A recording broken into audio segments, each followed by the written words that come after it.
saudar a amada igreja, com a graça e a paz do nosso Senhor e Salvador Jesus Cristo, amém? Desde já eu peço perdão pela minha voz, eu estou bastante rouco, acabei pegando essa mudança de tempo e também da minha filha, Giovana, que também ficou sem voz. Então, se falhar a minha voz, eu peço de antemão já perdão, que vocês possam entender, mas hoje, pela graça, o Senhor nos trouxe aqui para juntos ouvirmos da sua palavra e aprendermos dela.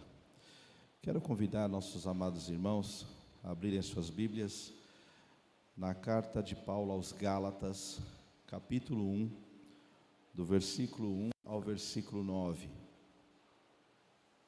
Carta de Paulo aos Gálatas, capítulo 1, do versículo 1 ao versículo 9.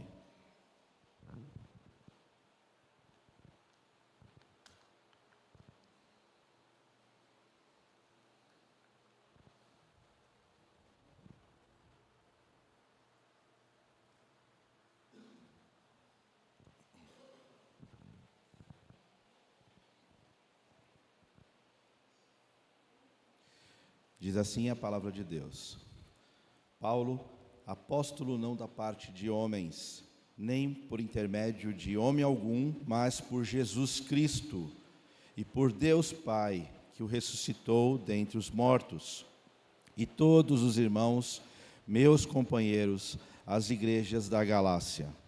Graça a vós outros e paz da parte de Deus, nosso Pai, e do nosso Senhor Jesus Cristo, o qual se entregou a si mesmo pelos nossos pecados, para nos desarraigar deste mundo perverso, segundo a vontade de nosso Deus e Pai.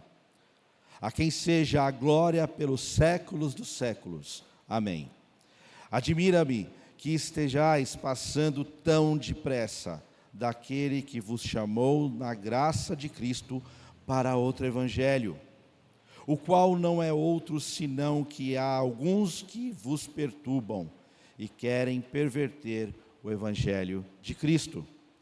Mas, ainda que nós, ou mesmo um anjo vindo do céu, vos pregue evangelho que vá além do que vos temos pregado, seja anátema. Assim, como já dissemos, e agora repito, se alguém vos prega evangelho que vá além daquele que recebestes, seja anátema. Amém. Vamos orar nesse instante, irmãos? Senhor nosso Deus, eterno Pai, queremos te agradecer pela oportunidade, pela bênção que o Senhor concede a cada um de nós, de entrarmos em tua casa, podermos expressar o nosso louvor, a nossa adoração a ti, podendo, ó Pai amado, celebrar aquilo que Jesus conquistou na cruz, aquilo que foi feito na cruz, por intermédio de seu Filho, podendo, ó Pai amado, levar consigo todas as nossas dores, todos os nossos pecados, fazendo com que nós tenhamos acesso a Ti, e fôssemos chamados de filhos Teu, ó Pai amado. Queremos Te agradecer, queremos Te louvar, porque o Senhor fizeste isso, ó Pai amado, com amor tão grandioso, ó Pai amado, que não poupou nem mesmo seu Filho, ao nosso favor. Pedimos, ó Pai, que o Senhor nesse instante possa falar conosco mais uma vez, através da Tua palavra, e que o Senhor toque em nosso coração e em nossas mentes, para podermos compreender e colocar em prática em nossas vidas, para a honra e glória de seu santo e amado nome. É o que nós lhe pedimos, em nome de Jesus. Amém. Irmãos, vamos dar continuidade a esta noite ao tema deste mês, que é fechado para a reforma.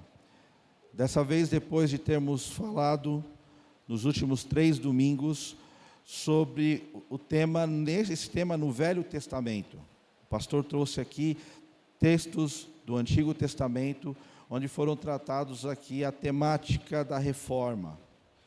E vamos agora, no Novo Testamento, trataremos, segundo as Sagradas Escrituras, a reforma no período dos apóstolos. Essa é a primeira parte. O pastor, se assim Deus permitir, trará a segunda parte no domingo que vem. Mas hoje tenho a incumbência de poder compartilhar com os amados irmãos o que o texto aqui na carta de Paulo aos Gálatas nos traz em relação a esse tema. A reforma no século XVI demonstrou um grande empenho em defender a fé, e isso nós chamamos em termos teológicos de apologética. E o que vem a ser apologética? Nada mais, nada menos que a defesa da nossa fé baseada em argumentos bíblicos. Ela visa responder perguntas que podem afastar uma pessoa de Deus e rebater críticas que tentam desmerecer a veracidade bíblica. A carta aos Gálatas, meus queridos irmãos, é um grande exemplo dessa apologética, dessa defesa da fé. Essa carta é uma carta circular, ou seja, era uma carta que era lida de igreja em igreja. E ali na região ali de Antioquia, da Pisídia, Icônio, Listra e Derbe. Regiões que hoje nós conhecemos como a Turquia. Ela é considerada por muitos teólogos, ou a maioria dos teólogos, a carta mais apologética de Paulo que temos na Bíblia. Essa carta também, ela é considerada a mais antiga escrita por Paulo. Talvez, provavelmente, a primeira carta escrita por Paulo. Muito provável, Paulo escreve essa carta quando estava ali em Antioquia da Síria. Ou uma outra hipótese é que essa carta foi escrita um pouco mais tarde, ali em Corinto, mas eles chegam talvez a um pequeno consenso que essa carta foi escrita entre a primeira e a segunda viagem de Paulo. Primeira e segunda viagem missionária de Paulo. E é interessante que nós enxergamos aqui que Paulo, ele defende muito a questão da fé nas Sagradas Escrituras. E é para isso que ele se preocupa em poder deixar esse legado, essa carta circular, para que vá de igreja em igreja, podendo defender aquilo que ele cria, aquilo que ele defendia e aquilo que nós devemos também defender.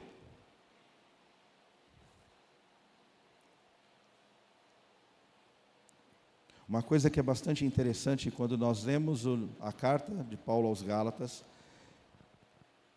nós podemos ver que ele é um livro que fala muito do próprio Paulo. E nós chamamos isso de autobiografia. É considerado o livro mais autobiográfico de Paulo. Talvez o segundo mais autobiográfico, perdendo apenas para a segunda carta aos Coríntios. E isso tem um motivo muito importante, porque para Paulo era importante ele defender o seu apostolado junto com a mensagem que ele trazia do Evangelho. E esse é um motivo muito tranquilo para nós entendermos essa preocupação dele, porque como ele poderia pregar a verdade, sendo que o seu chamado fosse considerado falso? Então imagina Paulo chegando em uma sinagoga, chegando em uma igreja para poder pregar, e de repente ele é acusado de ser um falso apóstolo. De repente ele é acusado de não ser verdadeiro, porque muitos já conheciam o passado de Paulo, e nós também já conhecemos o passado de Paulo. Paulo, quando era Saulo, era perseguidor da igreja. E de repente, nós temos a conversão dele, e a vida dele toda é transformada. E ele passa a pregar o Evangelho, as pessoas começam a ficar espantadas, como Deus transformou a vida daquele homem, de um perseguidor da igreja, para agora um fiel pregador da palavra de Deus, defendendo a Cristo. Muitos se levantaram falando, não, isso não pode ser verdade, ele é falso. Então por isso que Paulo, em todas as suas cartas, ele começa defendendo o seu chamado, o seu apostolado. E ele via essa importância de defender o seu chamado, porque tinha que estar exatamente de acordo com a mensagem a qual ele pregava. E é por isso que nós vemos aqui, nos primeiros versículos da carta aos Gálatas, e no decorrer da mesma, ele fazendo a sua defesa. Olha o versículo 1. Paulo, apóstolo, não da parte de homens, nem por intermédio de homem algum, mas por Jesus Cristo e por Deus Pai, que ressuscitou dentre os mortos, e todos os irmãos, meus companheiros, as igrejas da Galácia. Ele continua, se você for um pouquinho mais à frente, no versículo 10, a partir do versículo 10, diz assim: porventura procuro eu agora o favor dos homens ou de Deus? Ou procuro agradar a homens? Se agradasse ainda a homens, não seria servo de Cristo. Faço-vos, porém, saber, irmãos, que o evangelho por mim anunciado não é segundo o homem, porque eu não o recebi, nem o aprendi de homem algum, mas mediante revelação de Jesus Cristo. Porque ouvistes qual foi o meu proceder outrora no judaísmo, como sobremaneira perseguia eu a igreja de Deus, e a devastava, e na minha nação, quanto ao judaísmo, avantajava-me a muitos da minha idade, sendo extremamente zeloso das tradições de meus pais. Quando, porém, ao que me separou antes de eu nascer e me chamou pela sua graça, aprouve revelar seu Filho em mim, para que eu o pregasse entre os gentios, sem detença, não consultei carne e sangue. Nem subi a Jerusalém para os que já eram apóstolos antes de mim, mas parti para as regiões da Arábia e voltei outra vez para Damasco. Paulo, ele tem a consciência que a sua autoridade apostólica era algo que foi concedida por Cristo Jesus. E apóstolo aqui, irmão, significa ser enviado, ou alguém enviado com uma comissão. E o uso no neotestamentário que nós vemos aqui, o termo apóstolo traz o sentido de alguém que falava com toda a autoridade daquele que o enviou. A primeira lição que nós temos que aprender aqui é que a autoridade que foi dada a Paulo não é autoridade por nome ou nomenclatura de cargo, mas a autoridade está no centro de sua mensagem, que é Cristo Jesus. Conseguem entender isso? Conseguem entender que Paulo, ele não se gabava de ser apóstolo, de ter autoridade, porque essa autoridade não foi dada por ele, e ele nem se preocupava com essa autoridade, mas ele se preocupava com a autoridade de quem o chamou para ser apóstolo. Conseguem entender isso? E o que isso tem a ver conosco hoje? Tem a ver na questão de que quantas e quantas denominações você já tem conhecimento que já se levantaram hoje em dia, pessoas que já se declararam apóstolos hoje em dia. Como se fosse algo para que eu vou me declarar apóstolo, porque ao me declarar apóstolo as pessoas vão ouvir a minha mensagem. Como se estivesse trazendo para si a autoridade do cargo, da função. E é interessante que isso é um erro, porque ao analisarmos a palavra de Deus, nós vemos que essa autoridade apostólica, ela não foi dada por homens, e Paulo fala exatamente nessa questão. Quem foi que deu essa autoridade de apóstolo para ele foi Jesus Cristo. A autoridade está em Cristo Jesus, ela não foi delegada por homens, nem mesmo pela igreja. E pelo menos nós temos aí duas características do chamado dos apóstolos segundo as Sagradas Escrituras. Se nós estudarmos as Sagradas Escrituras, vamos encontrar pelo menos duas grandes características do apostolado. Primeira delas, todos os apóstolos foram chamados diretamente por Jesus. Tanto os 12, quando você abrir a sua Bíblia lá em Lucas capítulo 6, versículo 12 a 16, que vai estar a primeira lista dos primeiros 12 apóstolos, inclusive Judas, o que traiu Jesus, como posteriormente Paulo, quando foi chamado lá em Atos capítulo 9, do versículo de 1 a 19, no caminho de Damasco.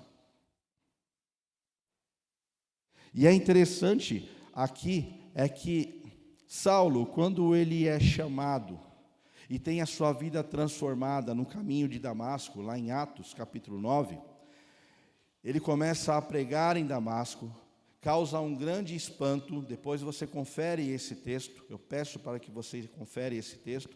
Não vai dar para a gente ler todos os textos aqui, porque o tempo é pouco para falarmos de tudo que Gálatas nos traz em relação a esse tema que foi proposto. Porém, você vai ver que Paulo ali causa um grande alvoroço, porque as pessoas começaram a olhar para ele e falar o seguinte: mas esse não era aquele que perseguia a igreja? Como que ele está aqui em nosso meio falando de Cristo Jesus? Depois disso, alguns começaram a perseguir Paulo e ele é retirado da igreja por Barnabé. E você vai ver ali que nos versos de 26 a 30, no capítulo 9 de Atos, ele sai dali com Barnabé e ele é apresentado aos demais apóstolos. O importante é que quando Barnabé fala o que o que Jesus havia feito na vida de Paulo, todos os apóstolos aceitaram a autoridade de Paulo como apóstolo, porque entenderam que quem chamou Paulo não foi nenhum homem, mas sim somente Cristo Jesus, que apareceu ressurreto no caminho para Damasco. E isso é bastante interessante, está nas Escrituras.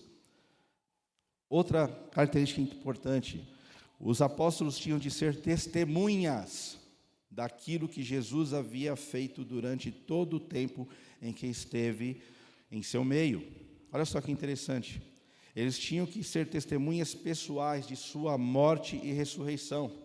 Quando você abrir a sua Bíblia em Atos 1, 21 e 22, que foi ali a escolha de Matias, o substituto de Judas, aquele a quem traiu Jesus, nós vemos aí o seguinte relato: é necessário, pois, que dos homens que nos acompanharam todo o tempo que o Senhor Jesus andou entre nós, começando no batismo de João, até o dia que dentre vós foi levado às alturas, um destes se torne testemunha conosco da sua ressurreição.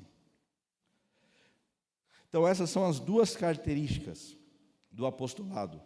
Primeiro, ser chamado pelo próprio Cristo, independente se ele estava em carne ou se ele estava ressuscitado ou ressurreto, conforme aconteceu com Paulo, e que eles tenham sido testemunhas da sua morte e ressurreição. Paulo está se encaixando automaticamente nesses dois quesitos. Isso era chamado de apóstolo, bem diferente dos dias de hoje, né? Bem diferente das pessoas que se levantam hoje em dia falando que são apóstolos. E não existe essa base bíblica para defendermos esse apostolado hoje em dia de algumas denominações. Mas a Bíblia nos ensina isso. Não há, segundo as Escrituras, mais sucessores dos apóstolos hoje em dia. Não existe base teológica. Então nós encontramos aqui que Paulo sim tinha que defender o seu apostolado para mostrar àqueles que estavam se levantando contra a igreja, e aqui nesse caso, como nós vamos ver mais tarde, pessoas que estavam tentando perverter o evangelho para mostrar: não, eu sou apóstolo, fui chamado por Cristo, estou trazendo a mensagem verdadeira de Cristo para você. Não foi alguém que me nomeou apóstolo, não foi eu que simplesmente apareci para vocês aqui na frente da igreja e estou me autonomeando apóstolo, mas sim Jesus me levantou dentre o seu povo para poder, de perseguidor, a passar a ser perseguido, de ter uma vida transformada, de ter uma vida regenerada, de ter uma vida que agora visa para a honra e para a glória do próprio Deus.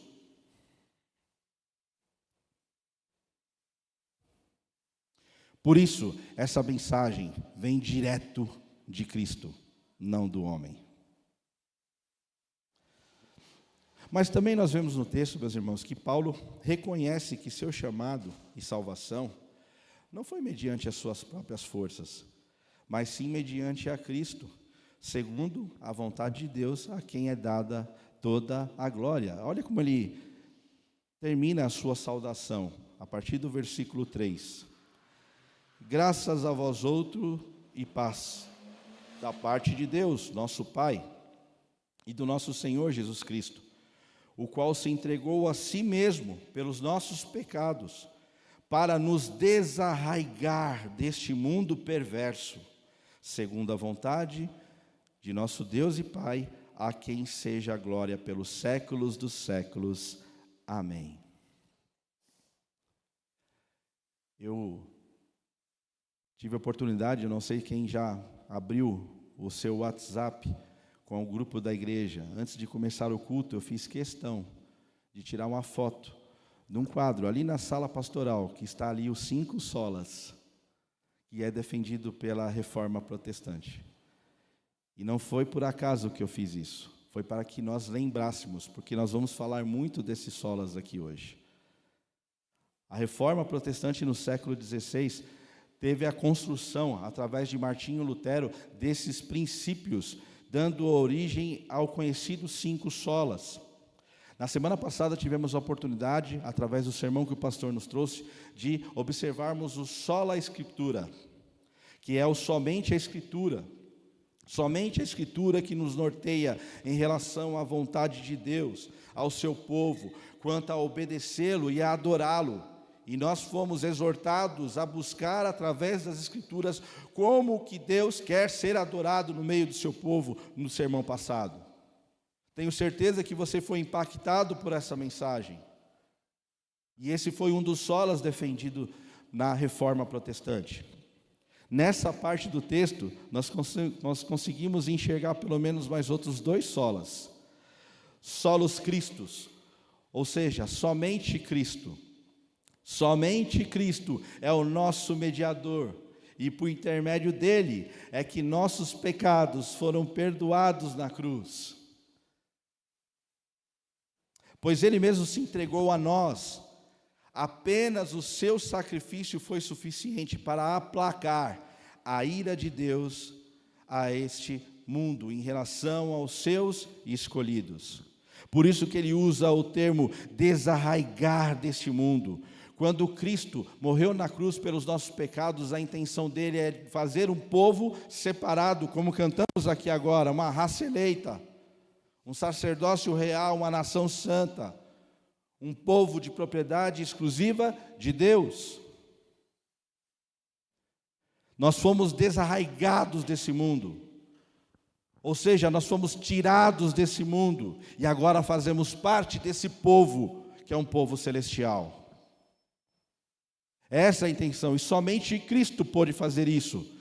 Não foi por intermédio nenhum do homem fazer isso, conseguir tal proeza, mas somente Cristo, por mediação de Cristo.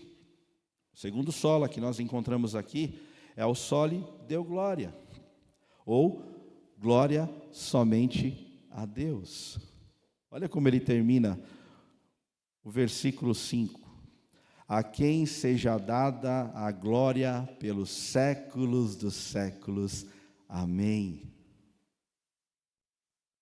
Todos os méritos do seu chamado e salvação são segundo a vontade de Deus, e por isso que ele dá glória somente a Deus. Ele entende que o chamado dele não foi através de homens, ele entende que o chamado dele não foi através das suas próprias forças, ou através daquilo que ele tinha como algo a oferecer a mais, ou alguma qualidade que ele tinha, apesar de ele ser judeu. Nós sabemos que ele tinha várias qualidades, ele era extremamente zeloso para com a palavra de Deus, ele conhecia as Escrituras, ele era da tribo de Benjamim. Nós temos a Bíblia relatando exatamente isso, e é interessante que não foi através das qualidades dele que ele foi escolhido, mas simplesmente porque Deus olhou para ele e falou: Paulo, ou melhor, Saulo, Saulo, Saulo, por que me persegues? E começa a fazer uma transformação na vida dele, e agora ele é chamado para pregar aos gentios. Não existe mérito humano em seu chamado e salvação. Ele sabe que está ali por causa de Cristo, pois é a vontade de Deus. E por isso nós vemos que glória somente a Deus. Aliás, em todas as cartas, ele tem essa saudação e ele faz esse louvor ao Senhor. Glória pelos séculos dos séculos a esse Deus. Glórias a Deus. Mas, meus irmãos, dentro desse tema apologética em defender a fé, como nós vimos aqui a questão dele defender ali o seu chamado como apóstolo, entender que ele chegou até ali porque foi pela vontade de Deus e foi mediante a Cristo Jesus, ele entende que ele deve combater o falso evangelho. Ele deve combater o falso evangelho. E como nós estamos falando sobre a questão da reforma, a reforma tem tudo a ver com isso. O combate a falsas doutrinas que surgiram ao longo da história, a fazer com que o servo de Deus pudesse ir até a palavra de Deus, buscar a verdadeira doutrina, a verdadeira palavra de Deus, que ao longo do tempo havia sido distorcida pelos homens. E olha só que interessante, isso não era algo que aconteceu no século, que começou a acontecer no século XVI, com a reforma. Isso era algo que já estava perdurando desde aqueles tempos mais antigos, inclusive no tempo dos apóstolos. A partir do versículo 6 ele diz o seguinte: admira-me que estejais passando tão depressa daquele que vos chamou na graça de Cristo para outro evangelho, o qual não é outro, senão que há alguns que vos perturbam e querem perverter o evangelho de Cristo. Paulo se admira como as coisas aconteceram tão rápido. É como se eles tivessem ouvido a palavra do Senhor. Paulo chegou ali, pregou, eles ouviram e de repente, num piscar de olhos, veio algum vento de doutrina, chegou alguma pessoa mais influente e pregou um outro evangelho, eles largaram o evangelho da graça. Simplesmente abandonaram o evangelho da graça. Foram para outro evangelho. E quando Paulo fala em outro evangelho, significa um evangelho diferente, um evangelho estranho, um evangelho distorcido, um pseudo-evangelho, um falso evangelho. E como nós podemos fazer aqui uma inferência aqui, no versículo 7, fala que existiam ali homens que estavam pervertendo o evangelho, um evangelho pervertido. Um evangelho que não tem nada a ver com a verdade. Um evangelho que foi criado ali pelos homens, para confundir aqueles que estavam novos na fé, aqueles que haviam aceitado a Jesus Cristo de todo o seu coração, mas de repente se viram influenciados por outros homens que tinham outras intenções. Segundo as Escrituras, esse outro evangelho foi introduzido pelos falsos mestres judaizantes.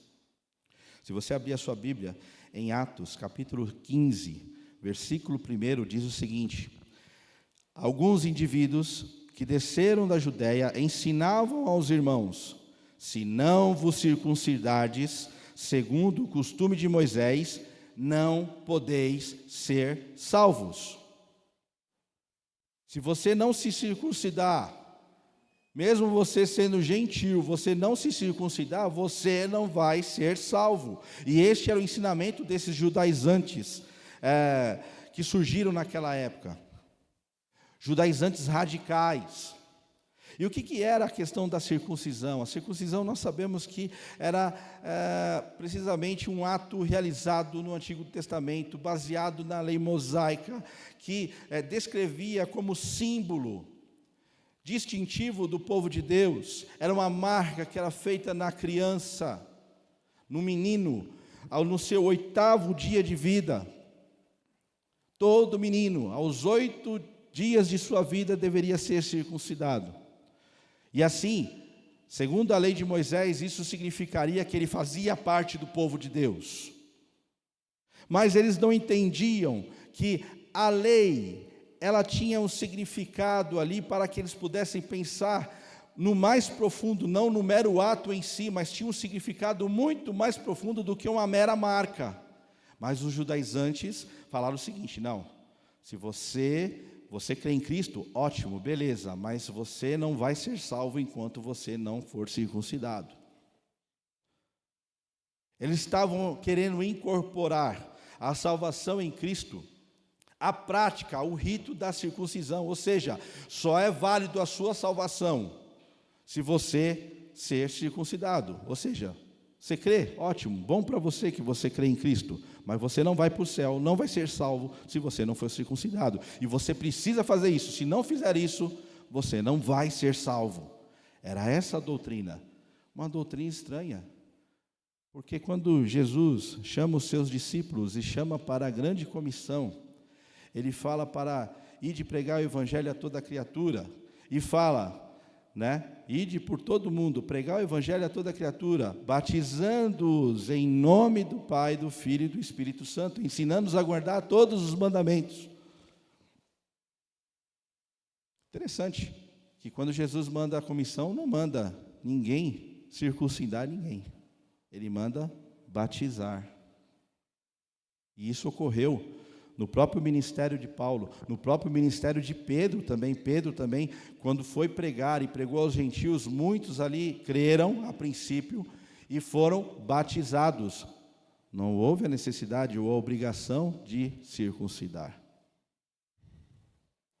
Irmãos, essa foi uma discussão tão grande naquela época, que a igreja teve o seu primeiro concílio na sua história, chamado Concílio de Jerusalém. Está lá em Atos capítulo 15, a partir do versículo 6 até o versículo 29. A questão daqueles que eram gentios e que foram batizados, creram em Cristo Jesus, mas os judaizantes estavam querendo que eles fossem circuncidados. E aí levantou aquela grande polêmica, aquela grande discussão.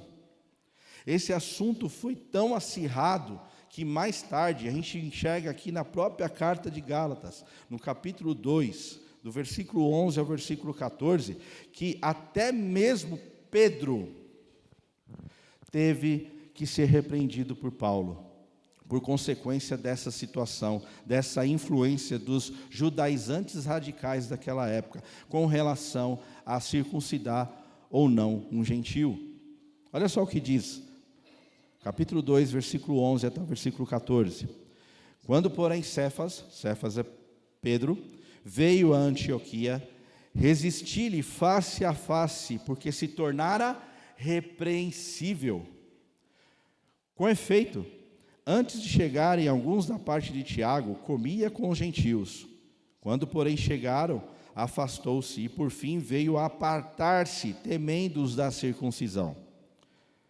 E também os demais judeus dissimularam com ele, a ponto de o próprio Barnabé ter se deixado levar pela dissimulação deles.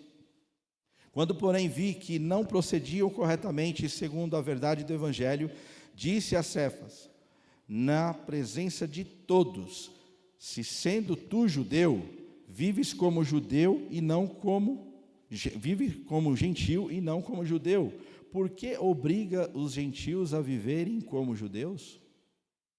Então Paulo publicamente chega para Pedro e fala o seguinte, olha, eu não estou entendendo o seu comportamento, porque antes você se assentava com os gentios, você comia com os gentios, e agora quando chegaram esses judaizantes, você se apartou dos gentios, você ficou com medo dos da circuncisão, você ficou com medo desses judaizantes, você se deixou levar por eles, você teve medo de bater de frente com eles, eles estavam trazendo outro evangelho, você teve medo.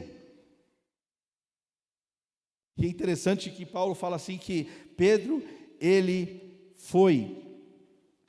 se tornara repreensível. Olha só que interessante, Pedro, um apóstolo do Senhor, também companheiro de Paulo, na missão de levar o evangelho, sendo repreendido pelo seu próprio colega. Paulo não teve medo de repreender o seu próprio colega de apostolado. Ele já não havia cedido à pressão quando se levantou o caso, lá em Jerusalém, quando ele foi questionado em relação à questão dos gentios, ele defende e resolve levar o caso até todos os apóstolos para fazer o primeiro concílio de Jerusalém. Mas isso é bastante interessante. Mas Paulo, além de ele exortar, repreender um colega seu de apostolado, ele tem base para fazer isso.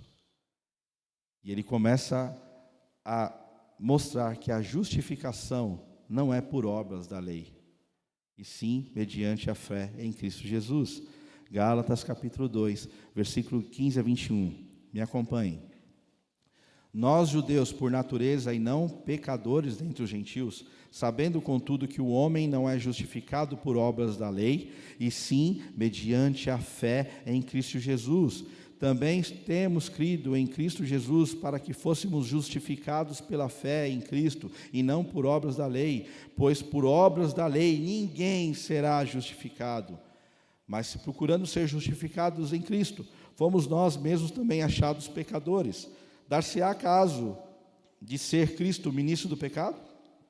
Certo que não, porque se torno a edificar aquilo que destruí, a mim mesmo se constituo transgressor. Porque eu, mediante a própria lei, morri para a lei, a fim de viver para Deus. Estou crucificado com Cristo. Logo, já não sou eu quem vive, mas Cristo vive em mim. E se esse viver que agora tenho na carne, vivo pela fé no Filho de Deus, que me amou e a si mesmo se entregou por mim, não anulo a graça de Deus. Pois, se a justiça é mediante a lei, segue-se que morreu Cristo em vão. Ele usa um argumento lógico.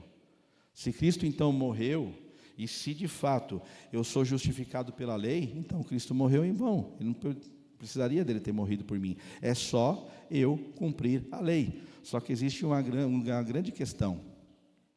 Nenhum homem é capaz de cumprir a lei. Nenhum.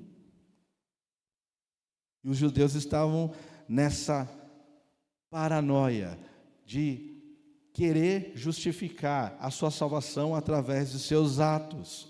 Jamais isso é possível, jamais eles conseguiriam, porque todos nós somos pecadores. O propósito, meus irmãos, da lei não é salvar, mas convencer o homem do seu pecado, tomá-lo ali pela mão e levá-lo ali ao Salvador. Esse é o propósito da lei. Por que a lei existe? Para mostrar o quanto pecadores nós somos e o quanto nós dependemos de Cristo. E de quanto nós devemos louvar a Ele, porque se dependêssemos de nós, pelos nossos atos, jamais poderíamos alcançar a salvação, se não fosse pelos atos meritórios de Cristo, o único que cumpriu a lei.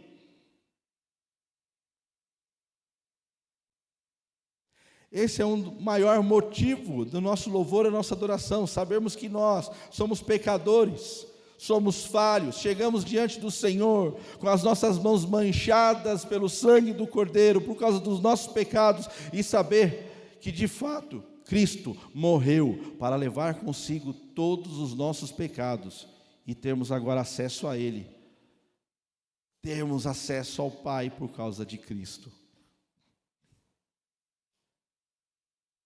Paulo continua, irmãos, o tempo é muito curto, mas se você depois observar no capítulo 3, nos versos 3, de 3 a 9, e nos versos de 15 a 22, Paulo mostra que Abraão não foi aceito por Deus por ter sido circuncidado, mas foi circuncidado por ter sido aceito por Deus, mediante a fé. Abraão é considerado pai da fé. O que Abraão fez? Quando foi colocado à prova, e aí Deus chama ele para aquele local, leva o seu filho pergunta para ele: pai, onde está o cordeiro para o sacrifício? Ele vai lá e fala: Deus proverá. E quando ele está pronto para sacrificar o seu filho, vem ali o Senhor e o impede de ele ser sacrificado, e fala: agora sei que você me ama. Em ti serão benditas todas as nações. Já estava previsto desde o Antigo Testamento que o Evangelho seria pregado e os gentios seriam alcançados, porque todas as nações, não é mais apenas um povo como Israel, um povo escolhido, mas sim agora todas as nações. Irmãos, nós fazemos parte desse Israel celestial. Fazemos parte de todas essas nações que foram alcançadas, abençoadas, por causa da obediência, por causa da fé de Abraão. Então, a salvação não é por causa da circuncisão, não é um rito realizado no passado, mas sim pela fé. No capítulo 4, Paulo fala da transitoriedade dos ritos judaicos. No capítulo 5, ele fala que Cristo nos libertou do jugo e da escravidão da lei. Abra sua Bíblia em Gálatas capítulo 5, versículo de 1 a 6.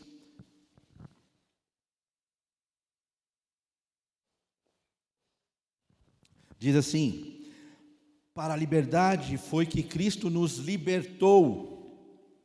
Permanecei, pois, firmes, e não vos submetais de novo a jugo da escravidão. Eu, Paulo, vos digo que se vos deixardes circuncidar, Cristo de nada vos aproveitará. De novo, testifico a todo homem que se deixa circuncidar, que está obrigado a guardar toda a lei.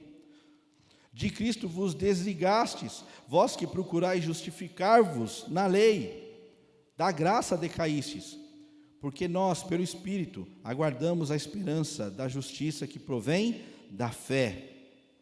Porque em Cristo Jesus, nem a circuncisão, nem a incircuncisão tem valor algum, mas a fé que atua pelo amor. Então não são os atos, não são as obras da lei que fazem com que você seja justificado para a salvação, mas sim a fé. E aqui, meus irmãos, nós encontramos outros dois princípios defendidos da reforma protestante: sola fide, que é somente a fé em Cristo Jesus, e sola gratia, somente a graça do nosso Senhor Jesus Cristo, que pôde nos salvar.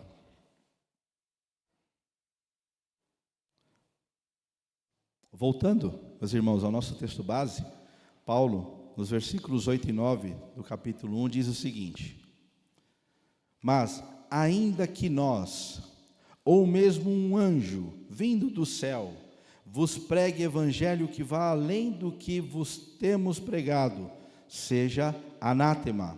Assim como já dissemos, e agora repito, se alguém vos prega evangelho que vá além daquele que recebestes, seja anátema. Paulo aqui levanta pelo menos no versículo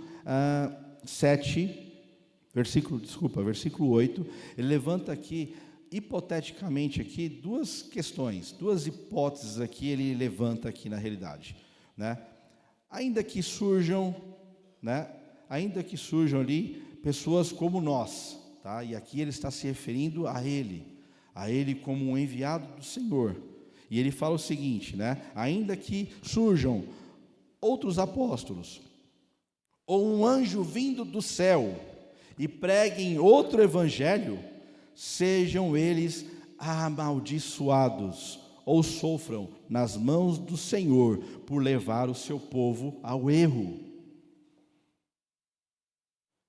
A preocupação de Paulo era tão grande, que ele fala o seguinte: se surgir qualquer evangelho, esse evangelho fazer com que qualquer um venha sair do seu povo, venha a ser levado para um outro tipo de evangelho, essas pessoas que estão causando isso vão sofrer na mão do Senhor como uma maldição.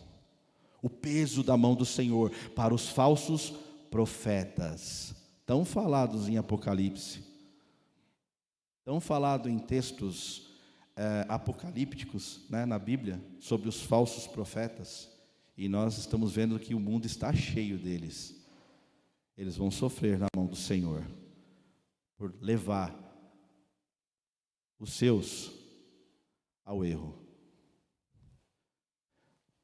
Mas ele trata também de uma questão aqui de falsos mestres, e aí já é algo, né, como eu falei anteriormente, a questão de hipotético, porque você não vai ver um anjo descendo do céu pregando evangelho. Você já viu um anjo descendo do céu pregar o evangelho? Não, né? E nós já vimos também que apóstolos hoje em dia não existem, segundo as Sagradas Escrituras. O apostolado ficou apenas no tempo de Cristo. Então, são duas situações hipotéticas. Mas uma situação verdadeira, uma situação real. Assim como já dissemos que agora, e agora repito, se alguém, qualquer pessoa, independente do cargo, independente de se denominar apóstolo, qualquer pessoa, se alguém pregar evangelho que vá além daquele que recebestes, seja anátema, seja amaldiçoado. Vão ter o mesmo fim. O fim que é o peso da mão do Senhor sobre eles. Agora, irmãos, é interessante nós ouvirmos esse texto, irmos até os fatos históricos, como nós fizemos aqui, lemos versículos anteriores, versículos posteriores. O que isso tem a ver conosco? Como que a gente pode trazer isso de aplicação? E eu creio que a gente pode trazer algumas aplicações à nossa vida. Em primeiro lugar, independente se estamos no mês da reforma, como nós falamos aqui, e nós falamos da questão apologética, que é a defesa da nossa fé, daquilo que cremos e da verdadeira palavra de Deus e do verdadeiro evangelho, devemos estar dispostos sempre a defender a nossa fé neste mundo, sendo fiel às Sagradas Escrituras. Não deixar sermos influenciados por falsos ensinos, mas sim combatê-los. E é interessante quando eu falo isso aqui, porque nós vemos que Paulo teve a coragem de combater os judaizantes, mas Pedro acabou se escondendo, e ele foi repreendido por isso. Nós vimos aqui no texto.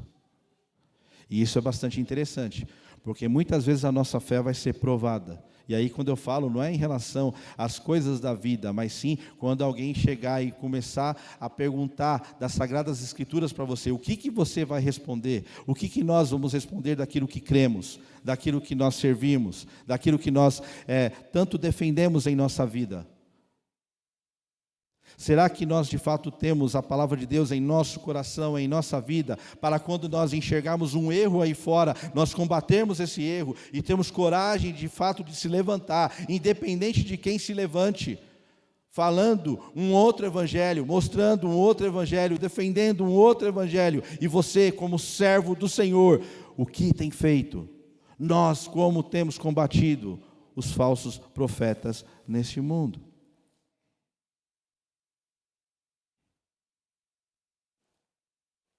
Uma segunda aplicação, e essa segunda aplicação são mais restritas aos líderes da igreja. Isso pega bastante, e eu vou dizer o porquê que essa é uma aplicação válida. Nossa autoridade não está em nossos cargos, nossa autoridade não está no nosso pastorado, não está em nosso presbiterato, não está em nosso diaconato, não está em sermos professores da escola dominical, em sermos evangelistas, em sermos missionários, em sermos presidentes de sociedade. A autoridade está na mensagem que levamos de Cristo às pessoas. A mensagem é superior a qualquer cargo. E por que eu estou falando isso? Lembra quando eu falei das falsas doutrinas que estão surgindo hoje em dia? Qual é o nome das pessoas que se levantam hoje em dia, que se denominam os conhecedores da palavra de Deus? Não, eu sou apóstolo. Eu sou apóstolo. Então, se eu sou apóstolo, a palavra que sai de mim é a verdade. Não é isso? Será isso mesmo, irmão? Será isso mesmo que você tem visto na pregação? Será que realmente, de fato, a pessoa está pregando e reconhecendo que a autoridade não está nele? Tem alguns, inclusive, que falam que tem poder, inclusive, para curar. Alguns apóstolos, hoje em dia, dos tempos modernos, colocam a mão e curam pessoas. Vocês já viram isso? Ou eu estou falando alguma bobeira aqui? Eu não tenho medo de falar isso.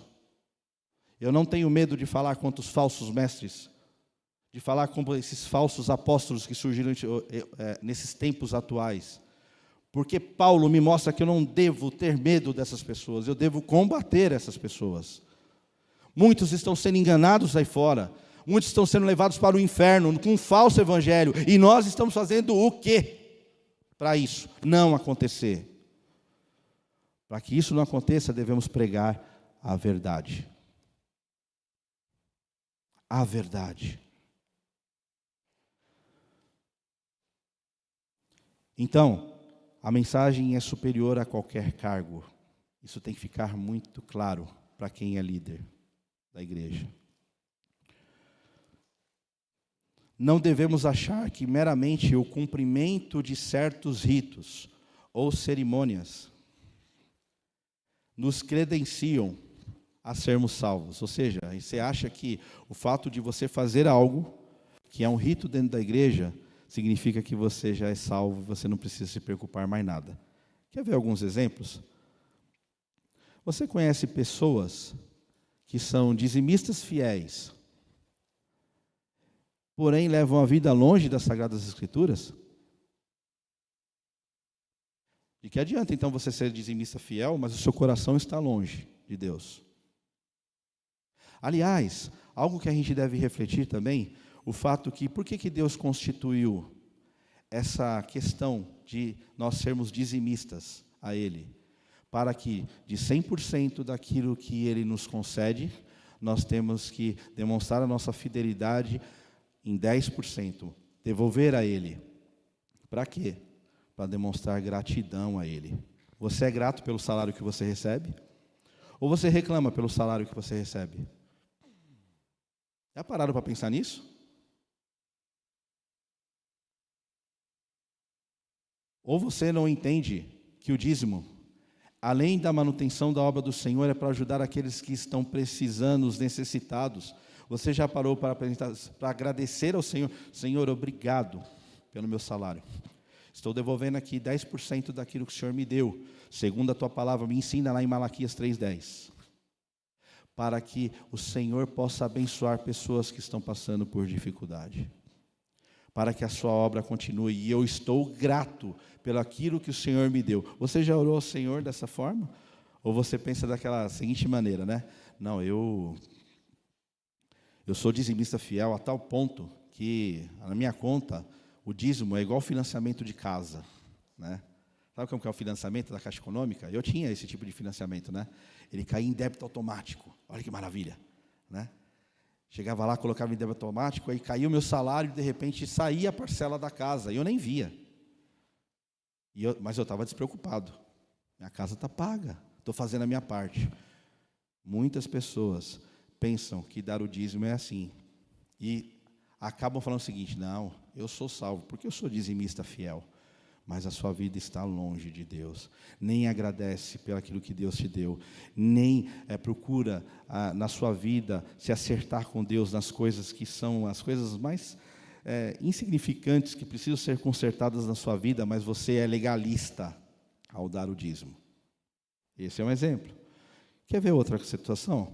Aliás, né, vocês se lembram das indulgências da Igreja Católica? Como a gente está falando da reforma, o que eram as indulgências da Igreja Católica? Eu vou dar dinheiro à igreja para que os meus pecados sejam perdoados e eu seja redimido na glória. Eram essas indulgências. Porque você acha que homens como Lutero se levantou fervorosamente contra a igreja, contra esse ensinamento que deturpa completamente a palavra de Deus? Você vai comprar o seu pedacinho no céu? Com o seu dinheiro? Deus não precisa do seu dinheiro, meu querido. Deus não precisa do meu dinheiro. Mas Ele requer um coração agradecido. Ele requer um coração obediente. Outra questão para a gente entender aqui a aplicação dessa mensagem. Você conhece pessoas que não participam de nenhuma atividade da igreja, mesmo tendo condições totais de participar? Tem saúde, tem folga do trabalho, tem tempo e meios para se locomover até as atividades da igreja, mas só vai à igreja na Santa Ceia? Já conheceu alguém assim?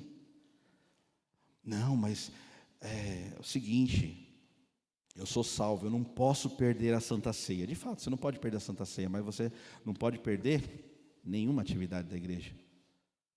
Mas só vai na igreja na Santa Ceia, porque o rito se tornou mais importante e você faz isso mecanicamente. Eu só vou na igreja na Santa Ceia. Nos outros cultos, escola dominical, então, aguentar o Anderson falando, o Armando falando, ainda mais o Anderson rouco, como está hoje, terrível, né? Eu imagino, vocês devem estar sofrendo aí com a minha voz.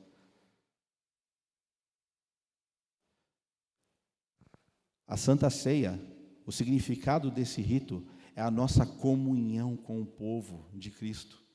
Isso é celebrado uma vez por mês, mas nós fazemos essa comunhão todas as reuniões da igreja. E nessa reunião específica, o que nós fazemos? Nós celebramos aquilo que Cristo fez na cruz por nós. O cálice, que é o sangue, e o pãozinho, que é o corpo de Cristo, que foi dado na cruz para a remissão dos nossos pecados. Mas essa pessoa que você conhece, né, só vem na Santa Ceia, não vem nos demais cultos. Não entende que isso é um significado de comunhão. Quer ver outra aplicação? Eu estou trazendo muitas questões aqui legalistas, né? Mas exatamente é isso que eu quero que você pare para pensar, se muitas vezes nós não estamos sendo também esses judaizantes modernos hoje. Olha que situação interessante. Você conhece pessoas que se acham salvas porque apenas foram batizadas na igreja? Porém, sua vida está longe de Deus. Eu fui batizado, Anderson. Fui lá, fiz todo o processo na igreja, fui batizado, foi uma bênção. Independendo se você foi batizado pelas águas, imersão, ou foi batizado ali por aspersão. Mas será que a sua vida é condizente com esse batismo? O que significa o batismo? É você iniciar a sua vida com Cristo. Mas será que esse ato que é realizado simbolicamente em nossa igreja reflete o que está dentro do nosso coração? Agora, levando para os pais.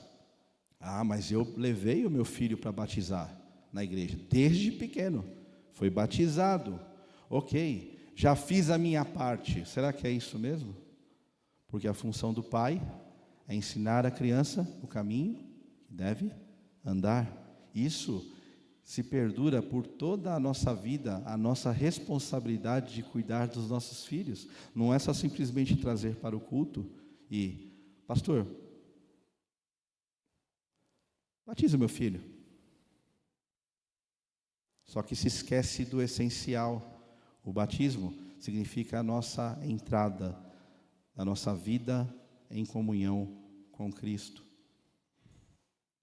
Não sei se vocês perceberam, mas no começo do culto nós lemos um texto na nossa liturgia, de Deuteronômio capítulo 10, versículo 12 a 16. E vimos o que Deus requer de nós através dos ritos. E olha só que interessante. Perceberam o que estava escrito no versículo 16? Vamos ler todos juntos no versículo 16? Deuteronômio, capítulo 10, versículo 16.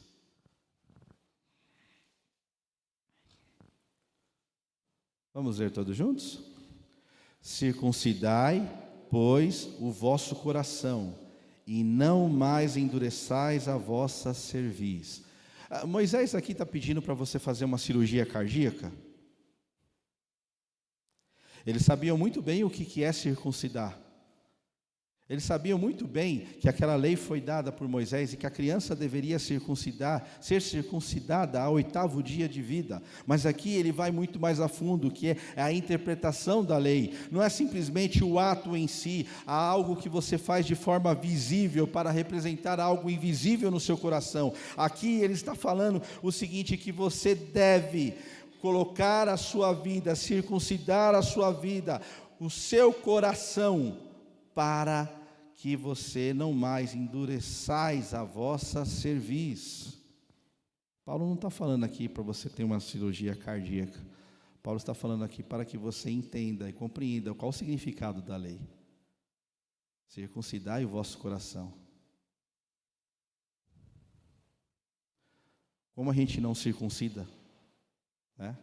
Porque nós estamos no tempo da graça e nós entendemos que esse rito em nossa igreja, e a gente já estudou isso, né? As nossas aulas aqui na escola dominical da confissão de fé, que esse rito foi substituído pelo batismo, e por isso que você batiza hoje, e por isso que a nossa igreja defende o batismo infantil, porque é o equivalente a exatamente a circuncisão que era realizada no Antigo Testamento.